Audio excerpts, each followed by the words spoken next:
So as you can see in our opening sequence, we have Celine and Jackie, our producer, sitting in a coffee shop talking about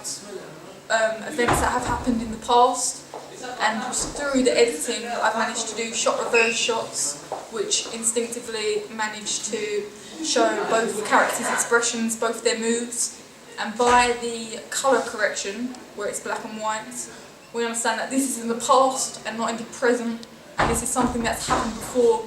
and then we have a sort of linear sequence through our opening sequence which drives the past into the future with how Amna is soon in Canary Wharf, and we see her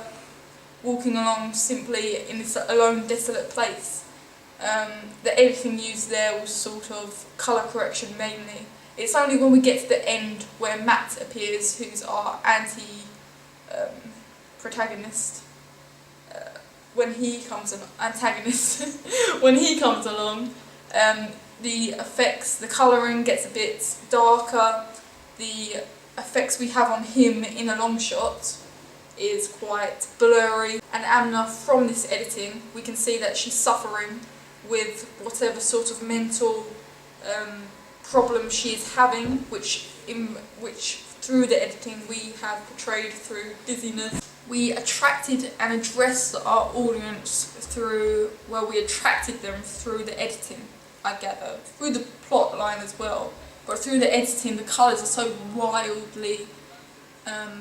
different, so abnormal to what you'd usually see. I think this draws the audience in to want to watch more, not only because of the plot that's happening, the enigma that is in the atmosphere of this opening sequence, but through the colour, the way it's been shot, the way it's been edited. It just builds it all up and overwhelms the audience to want to be captivated by it, to want them to continue to watch it, even as the opening sequence continues and we find that more effects used, such as blurriness to identify Matt as danger. Everything sort of makes the audience want to continue watching it. The institution that might be wanting to distribute our product would probably be an art house. I say this because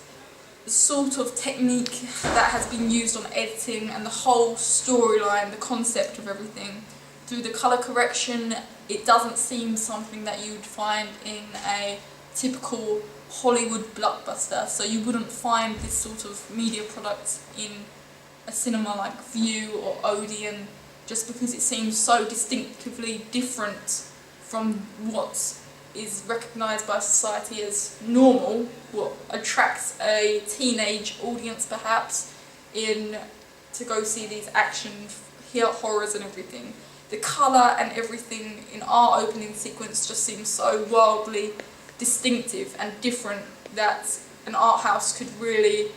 be the place where an institute, where it would be distributed and where an audience would go to see it. I don't imagine that you would see this opening sequence, and if it was made into a film, you definitely wouldn't see it in one of the big distributors and institutions. And the way that our opening sequence is in the dialogue of French, even the title is French, you'd identify this as something that would probably be world cinema rather than your Hollywood American blockbuster or your independent British film. You wouldn't see this as something you'd go into View and Odeon and Cineworld and think it would be there. This is a sort of opening sequence, a sort of film that would be found in an art house just because it's so obviously different through colouring, through the way it's been shot, through everything, even the clips and how it's shot, reverse shot, everything is different.